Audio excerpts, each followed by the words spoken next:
Hello बच्चों, let's see this question. So this question says, which of the following statement is correct? Option A is the magnitude of average velocity is the average speed. Option B is average velocity is the displacement divided by time interval. Option C is when acceleration of a particle is constant, then motion is called as non-uniformly accelerated motion. Option D is when a particle returns to its starting position, its displacement is non-zero. तो चलिए बच्चों इस question को हम start करते हैं। तो देखिए बच्चों इस क्वेश्चन का जो आपका की कॉन्सेप्ट है, इस क्वेश्चन का आप की कॉन्सेप्ट लिख सकते हैं। देखिए बच्चों इस क्वेश्चन ने हमसे बहुत सारी चीजें पूछी।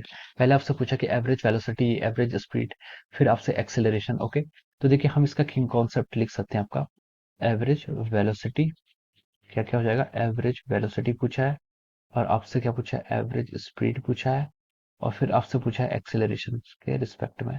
Okay, so let's start this question. अब हम देखिए यहाँ पर की कॉन्सेप्ट को ब्रीफली एक्सप्लेन करते हैं। ठीक है, सबसे पहले आपका एवरेज वेलोसिटी क्या होता है। ठीक है, एवरेज वेलोसिटी क्या होता है।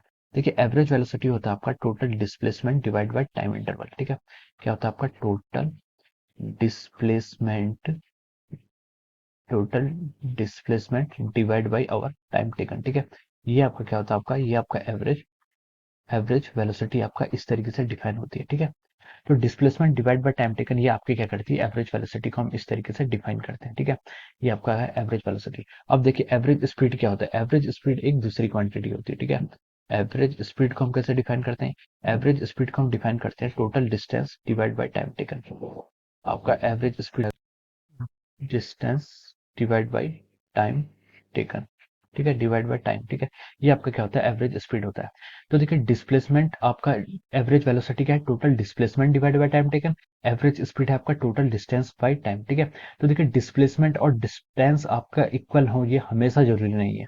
ये उसी कंडीशन में जीरो हो सकता है जब आपका बॉडी का मोशन क्या है, देखिए या तो रेक्टिलिनियर मोशन हो और वो डायरेक्ट बॉडी की डायरेक्शन चेंज ना हो। अगर रेक्टिलिनियर मोशन है, motion along a particular line और एक्सेस, और उसमें क्या हो रहा है, उसकी डायरेक्शन चेंज नहीं हो रही है, तभी हम बोल सकते हैं कि डिस्प्लेसमेंट और डिस्टेंस क्या होंगे, इक्वल होंगी। अदरवाइज डिस्टेंस और डिस्प्लेसमेंट आपके इक्वल नहीं होंगे। ठीक है, तो हम बोल सकते हैं कि एवरेज वेलोसिटी और एवरेज स्पीड आपका ऑलवेज इक्वल टू नहीं होगा। तो उसमें क्वेश्चन में पूछा गया था कि which of the following statement is correct. Okay, तो देखिए फर्स्ट ऑप्शन में बोला है कि the magnitude of average velocity is the average speed, ये आपका क्या हो जाएगा, रॉन्ग हो जाएगा। ये ऑलवेज ट्रू नहीं है, एक ही कंडीशन में ट्रू है, जब बॉडी का मोशन क्या हो, रेक्टिलिनियर हो और उसमें डायरेक्शन उसकी कांस्टेंट हो, डायरेक्शन चेंज ना हो। ठीक है, अब देखिए की कॉन्सेप्ट हमसे थर्ड क्वेश्चन कॉन्सेप्ट पूछा गया था, दैट इज अवर एक्सीलरेशन। हमें क्या एक्सीलरेशन डिफाइन करना है। तो देखिए एक्सीलरेशन क्या होता है, एक्सीलरेशन होता है आपका change in velocity by time. Acceleration हो गया आपका change in velocity divide by time, ये आपका क्या होता है, एक्सीलरेशन होता है। चेंज इन वेलोसिटी मतलब आपका final velocity minus of initial velocity divide by time taken, this is our acceleration. ठीक है, ये आपकी एक्सीलरेशन की डेफिनेशन होती है। अब देखिए हमसे पूछा गया था कि when acceleration of a particle is constant the motion is called a non uniformly accelerated motion।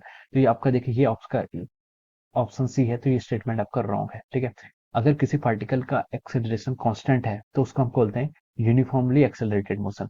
Uniformly accelerated motion का मतलब यही होता है कि आपका एक्सेलरेशन कांस्टेंट है, या फिर जितना वेलोसिटी में चेंज हो रहा है इक्वल टाइम इंटरवल में इक्वल चेंजेस आ रहे हैं वेलोसिटी में। ठीक है, तो उसको हम क्या बोलते हैं, यूनिफॉर्मली एक्सेलरेटेड मोशन। तो ऑप्शन सी आपका क्या रॉन्ग है।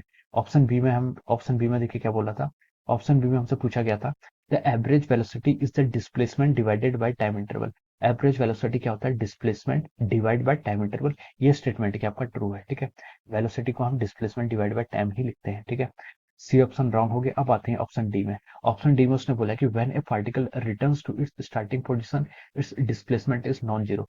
डिस्प्लेसमेंट होता है क्या, देखिए डिस्प्लेसमेंट की आपकी डेफिनेशन ये होती है कि final position minus initial position. ठीक है, डिस्प्लेसमेंट को हम क्या लिखते हैं, R F minus are I. R F के आप फाइनल कोऑर्डिनेट्स, आर आई के आपका इनिशियल कोऑर्डिनेट्स। तो जब अपना वो स्टार्टिंग पोजीशन में पहुंच गया है जहां से उसने स्टार्ट किया था, तो देखिए आर आई भी सेम होगा, आर एफ भी सेम होगा, तो आपका डिस्प्लेसमेंट इस कंडीशन में जीरो आना चाहिए। लेकिन उसने बोला कि डिस्प्लेसमेंट इज नॉट जीरो, तो ये भी आपका क्या हो जाएगा, रॉन्ग हो जाएगा। तो क्वेश्चन में उसने पूछा था कि which of the following statement is correct, तो हम बोल सकते हैं कि only B option is correct. ठीक है, आपका ओनली के यहाँ पर आपका बी ऑप्शन क्या होगा, करेक्ट होगा। बाकी सारे ऑप्शन क्या आपके इनकरेक्ट हैं। ओके, तो हम लिख सकते हैं कि only which of the questions correct, yes only B option is correct. Okay, यहाँ पर हम इसको लिख भी लेते हैं। यहाँ पर ऑप्शन बी इज करेक्ट, आपका ऑप्शन बी ही क्या है, करेक्ट है, बाकी सारे आपके क्या है, इनकरेक्ट हो जाएंगे। Okay, so this is the final answer of this question. So I hope you all understood this concept. All the best and thank you so much.